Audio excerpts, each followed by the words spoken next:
Нямам растително мляко вкъщи, а ми трябва сега.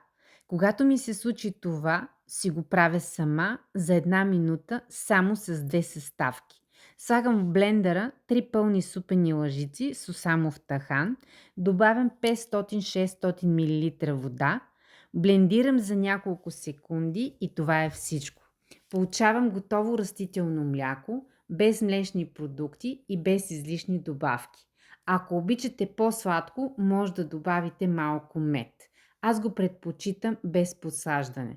Сусамовият тахан е богат на полезни мазнини, растителни протеини и минерали като калций и магнезий. Аз го използвам към ориз, закуска или като напитка. Ако търсите още идеи за хранене без захар, брашно и млечни продукти, ще оставя моята книга с 83 рецепти в коментар.